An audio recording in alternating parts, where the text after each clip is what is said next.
আসসালামু আলাইকুম সবাইকে স্বাগত জানাচ্ছি বিডি ভিউজের সাপ্তাহিক আয়োজন অ্যারাউন্ড দ্য ওয়ার্ল্ডে। আপনাদের সঙ্গে আছি আমি সুরভি দিবা। সপ্তাহের গুরুত্বপূর্ণ কিছু খবরের বিশ্লেষণ থাকছে আমাদের আজকের আয়োজনে। প্রতিবেদনগুলো তৈরি করেছেন ফারজানা তানিয়া। গাজা যুদ্ধ যখন বর্ষপূর্তি ছুঁই ছুঁই তখন লড়াইয়ের কেন্দ্রবিন্দু স্থানান্তরিত হয়েছে লেবাননে। সেখানে গত সপ্তাহে আকস্মিকভাবে পেজার, ওয়াকিটকি সহ বিভিন্ন রেডিও ডিভাইসে হামলার পর বেসামরিক লোকজনের উপর ঝাঁপিয়ে পড়েছে বর্বর ইসরায়েলি বাহিনী।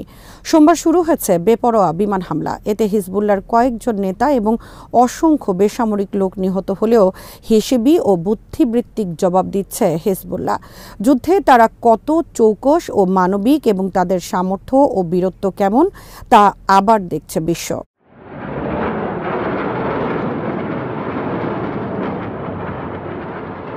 ইসরায়েলি বর্বরতা শুরুর পর ইহুদিবাদী লক্ষ্যবস্তুগুলোতে হামলার পরিধি বাড়িয়েছে হিজবুল্লাহ। সপ্তাহের শুরুতে তারা ইসরায়েলে অন্তত ২০০ রকেট নিক্ষেপ করেন। ১০ সেনা সদর দপ্তরে অনেক রকেট আঘাত হানে।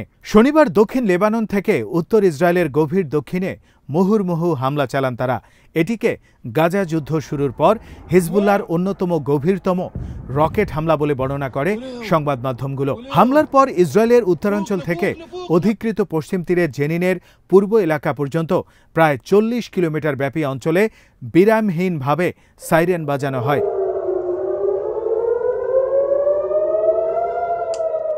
লেবানন ইসরায়েল সীমান্তে ৬০ কিলোমিটার গভীরের কয়েকটি বসতিতেও সাইরেনে কেঁপে ওঠে। ইসরায়েলি মিডিয়ার তথ্য অনুযায়ী হামলার পরিধি এত বড় ছিল যে আফুলা শহরসহ ৭৪টি ইসরায়েলি বসতিতে একযোগে সাইরেন বাজানো হয়। রোববারও শতাধিক ক্ষেপণাস্ত্রের আঘাতে ইসরায়েলের বহু সামরিক স্থাপনা তছনছ হয়ে যায়। ১২ ঘণ্টায় তাদের শতাধিক মিসাইল আঘাত হানে উত্তর ইসরায়েলে।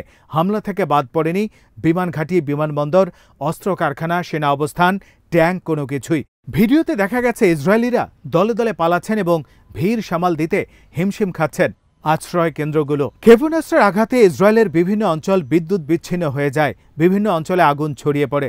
সোমবার ইসরায়েলে আঘাত হানে হিজবুল্লাহ ও হামাসের ২২০টি মিসাইল।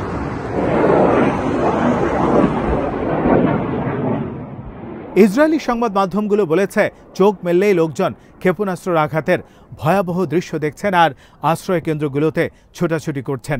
একদিনে প্রায় ৩ লাখ ইসরায়েলি জীবন বাঁচাতে আশ্রয় কেন্দ্রে যান বলে জানায় মিডিয়া। হাইফাকে জনমানবহীন শহর বলে উল্লেখ করা হয়।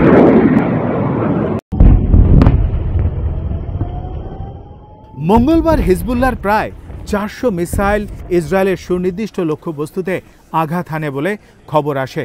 বুধবার প্রথমবারের মতো তেল আবিবে ব্যালিস্টিক মিসাইল হামলা চালায় হিজবুল্লাহ। ইসরায়েলি গোয়েন্দা সংস্থা মোসাদের হেডকোয়ার্টার লক্ষ্য করে এই হামলা চালানো হয়। হিজবুল্লাহ বলেছে, তেল আবিবে শহরতলিতে মোসাদের সদর দপ্তরকে লক্ষ্য করে সকাল ৬:৩০টায় গাদের 1 নামের একটি ব্যালিস্টিক মিসাইল নিক্ষেপ করা হয়। তাদের বিবৃতিতে বলা হয়, লেবাননে পেজার ও রেডিও ডিভাইস বিস্ফোরণ এবং হিজবুল্লাহ নেতাদের গুপ্ত হত্যার জন্য এই সদর দপ্তরই দায়ী। ইসরায়েলের সামরিক বাহিনী স্বীকার করেছে, প্রথমবারের মতো হিজবুল্লাহ ছোড়া ক্ষেপণাস্ত্র তেল আবিব এলাকায় পৌঁছে গেছে।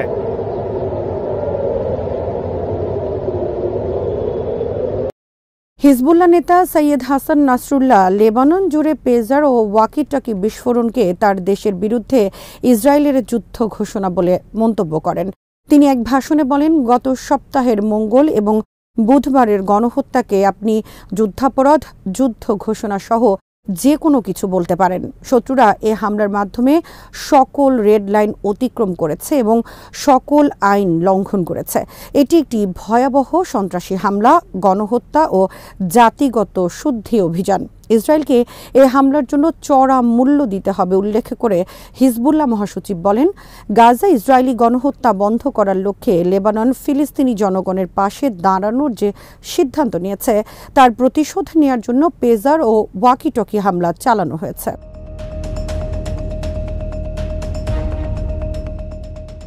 হিজবুল্লাহ এবং ইসরায়েলি বাহিনীর মধ্যে পার্থক্যটা স্পষ্ট। ইসরায়েল বেসামরিক লোকজনের ওপর বেপরোয়া হামলা চালিয়ে নিহতের সংখ্যা বাড়ানোকে তাদের জয় বলে মনে করছে। অন্যদিকে এ ধরনের আচরণকে অমানবিক এবং নৈতিকতা বিবর্জিত বলে মনে করছে হিজবুল্লাহ। এই কারণে বর্বরোচিত হামলার জবাবে শুধু সামরিক লক্ষ্যবস্তুতে হামলা চালিয়ে যাচ্ছেন লেবানিজ যোদ্ধারা।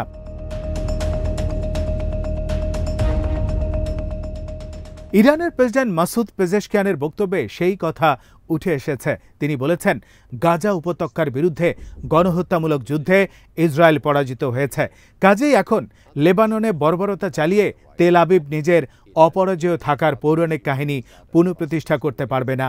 তিনি মঙ্গলবার জাতিসংঘ সাধারণ পরিষদের ৭৯তম অধিবেশনে দেয়া ভাষণে গাজায় হামাস বিরোধী লড়াইয়ে ইসরায়েলি ব্যর্থতা এবং লেবাননে যুদ্ধ ছড়িয়ে দেওয়ার ইহুদিবাদী প্রচেষ্টা সম্পর্কে কথা বলতে গিয়ে এই মন্তব্য করেন। ইরানি প্রেসিডেন্ট বলেন, পশ্চিম এশিয়া অঞ্চল সহ গোটা বিশ্বে যুদ্ধের আগুন ছড়িয়ে পড়ার আগে উন্মাদ ইসরায়েলকে লেবাননে তার বর্বরতা বন্ধ করতে বাধ্য করতে হবে। লেবাননের হাজার হাজার নিরপরাধ মানুষের রক্ত ঝরানোর জন্য ইসরায়েলকে উপযুক্ত শাস্তি দিতে হবে।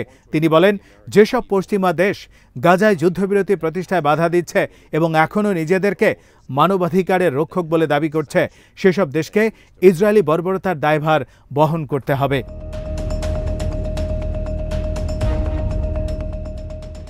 ইরানের পররাষ্ট্রমন্ত্রী আব্বাস আরাকচির কথাও ইসরায়েলি বর্বরতা, একই সঙ্গে হিজবুল্লাহ সমর্থনের বিষয়টি পরিষ্কারভাবে উঠে এসেছে। তিনি বলেন, ইসরায়েলের সামরিক ঘাঁটি ও উপনিবেশগুলোকে মাটির সঙ্গে মিশিয়ে দেওয়ার সক্ষমতা রাখে হিজবুল্লাহ। এই আন্দোলনকে কেউ যেন দুর্বল মনে না করে।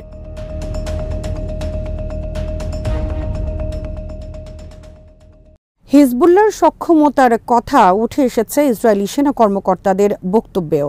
সপ্তাহের মাঝামাঝি হিজবুল্লাহ এক নাগারে ১৮০টিরও বেশি মিসাইল নিক্ষেপের পর সেনাবাহিনীর এয়ার ডিফেন্সের সাবেক কমান্ডার ব্রিগেডিয়ার জেনারেল জোভিকা হাইমোভিচের বরাতে ইসরায়েলি মিডিয়া বলেছে, স্রেফ ১ ঘন্টার মধ্যে এই পরিমাণ ক্ষেপণাস্ত্র ছোড়ার সক্ষমতা দেখেছেন হিজবুল্লাহ।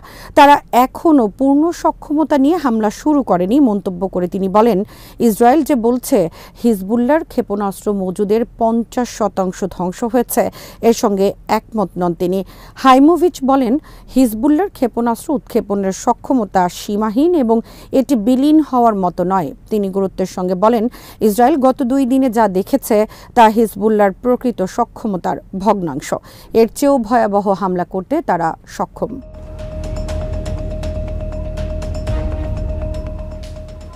ইসরায়েলি মিলিটারি ডিফেন্স ডিরেক্টরেটের গবেষণা বিভাগের সাবেক নিরাপত্তা উপদেষ্টা মেজর জেনারেল ইয়াকব আমিদুর বলেন, হিজবুল্লাহর সক্ষমতা ধ্বংসের কাছাকাছিও যেতে পারেনি ইসরায়েল।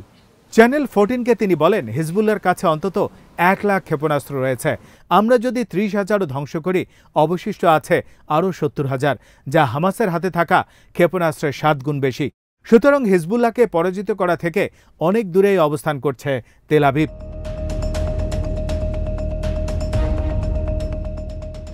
রোববার ব্যাপক পরিসরে হিজবুল্লাহর হামলার পর ইরানের প্রেস টিভিকে এক বিশ্লেষণে বলেছে, হিজবুল্লাহর অভিযান ইসরায়েলের নিরাপত্তা ও সামরিক ব্যবস্থার বিপর্যয়কর দিক তুলে এনেছে। এতে বলা হয়, ১২ ঘণ্টায় হিজবুল্লাহর শতাধিক ক্ষেপণাস্ত্র আঘাত এনেছে উত্তর ইসরায়েলে। হিজবুল্লাহর ক্ষেপণাস্ত্র হামলার ইতিহাসে এত কম সময়ে এত বেশি আঘাত হানার ঘটনা খুবই কম। এসব ক্ষেপণাস্ত্র নিক্ষিপ্ত হয়েছে গোলান থেকে হাইফা, নাসিরিয়া ও আল জলিল সহ বিভিন্ন অঞ্চলে, কিন্তু এইসব হামলা ইসরায়েলের নিরাপত্তা ব্যবস্থা প্রতিহত করতে পারেনি।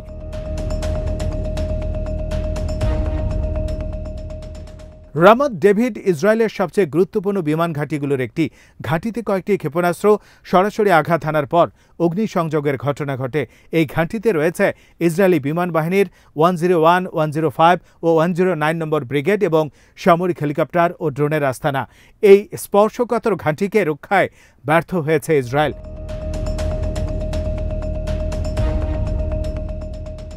এই হামলার ফলে ৩ লাখ বসতি স্থাপনকারী পালিয়ে গিয়ে নানা আশ্রয়কেন্দ্রের ভেতরে লুকাতে বাধ্য হন।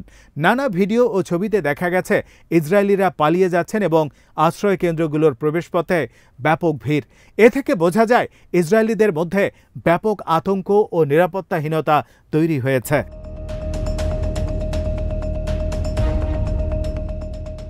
হিজবুল্লাহর এসব ক্ষেপণাস্ত্রের আঘাতে উত্তরের বিভিন্ন অঞ্চলে বিদ্যুৎ সংযোগ বিচ্ছিন্ন হয় এবং নাতানিয়া ও নাসিরিয়া শহর সহ নানা অঞ্চলে আগুন ছড়িয়ে পড়ে। এই অবস্থা ইসরায়েলের শক্তির মহড়া দেখানোর ক্ষমতা ব্যাপক মাত্রায় কমিয়ে দিতে পারে বলে মনে করা হচ্ছে।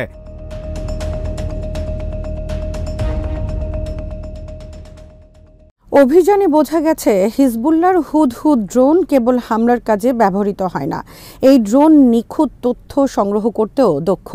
2 মাস আগে হিজবুল্লাহ এ ধরনের ড্রোন ব্যবহার করে রামাত ডেভিড বিমান ঘাঁটির ছবি তুলে এনেছিল। ফলে সেখানে নিখুঁতভাবে হামলা চালানো হিজবুল্লাহর জন্য অনেক সহজ হয়েছে। এর মাধ্যমে হিজবুল্লাহর গোয়েন্দা তথ্য সংগ্রহের উচ্চতর সক্ষমতা ও নির্ভুল সামরিক অভিযান পরিচালনার ক্ষমতা ফুটে উঠেছে। আর বিষয়টি ইসরায়েলের জন্য মারাত্মক ভয়ের কারণ।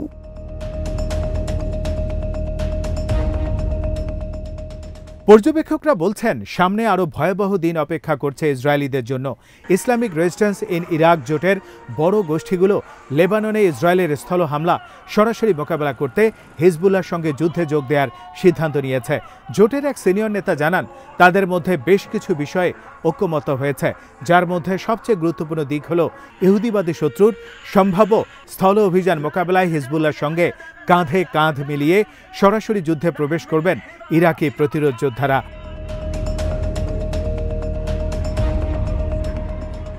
ওই নেতা আরও বলেন, ইরাক এবং সিরিয়ার ভূখণ্ড থেকে ইসরায়েলি অবস্থানগুলোর উপর ক্ষেপণাস্ত্র, ড্রোন ও কামানের গোলাবর্ষণ অব্যাহত থাকবে।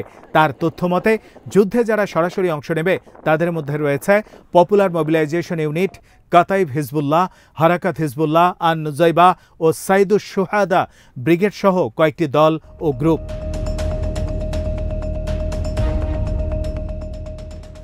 ইয়েমেনের হুথি আনসারুল্লাহ আন্দোলন ইসরায়েলের বিরুদ্ধে যুদ্ধে হিজবুল্লাহর পাশে থাকার সিদ্ধান্ত নিয়েছে।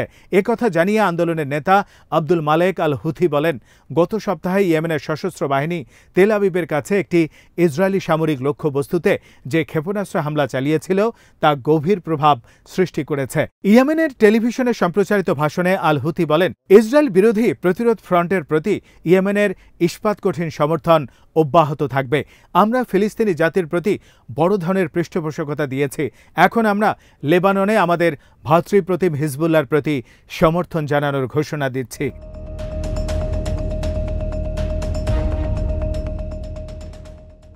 আনসারুল্লাহ সমর্থিত প্রশাসনের একজন শীর্ষ কর্মকর্তা হুঁশিয়ারি দিয়ে বলেছেন, যুক্তরাষ্ট্র এবং ইসরায়েলের জন্য আগামী দিনগুলো হবে বিস্ময়ে ভরা। দেশটির সুপ্রিম পলিটিক্যাল কাউন্সিলের প্রধান ফিল্ড মার্শাল মাহদি মোহাম্মদ আল মাসাদ প্যালেস্টাইন টু হাইপারসনিক ক্ষেপণাস্ত্র দিয়ে তেল আবিবের একটি সামরিক লক্ষ্যবস্তুতে আঘাত হানার জন্য নিজেদের রকেট বাহিনীকে অভিনন্দন জানিয়ে বলেন, মার্কিন, ব্রিটিশ ও ইসরায়েলি প্রতিরক্ষা ব্যবস্থার সব স্তরকে ব্যর্থ করে ইসরায়েলে ক্ষেপণাস্ত্রটি প্রবেশ করে। আগামী দিনগুলোতে আরও অনেক চমক রয়েছে উল্লেখ করে তিনি বলেন, যত দিন গাজায় আগ্রাসন ও অবরোধ থাকবে ততদিন আমাদের অভিযান চলবে।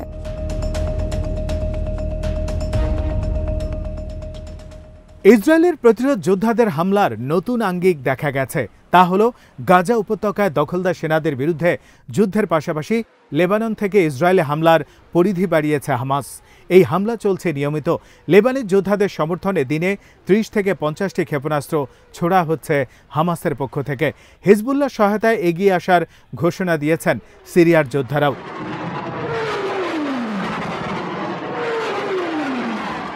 গাজার যোদ্ধাদের জন্য যেভাবে মধ্যপ্রাচ্যের প্রতিরোধ অক্ষ এগিয়ে এসেছিল, ঠিক সেভাবেই এক কাতারে দাঁড়িয়ে ইসরায়েলে হামলা চালিয়ে যাচ্ছে সব প্রতিরোধ সংগঠন। এই সম্মিলিত শক্তি নিঃসন্দেহে দখলদারদের চেয়ে অনেক বেশি শক্তিশালী। ইরানি প্রেসিডেন্টের ভাষায়, গাজায় পরাজিত হয়েছে ইসরায়েল।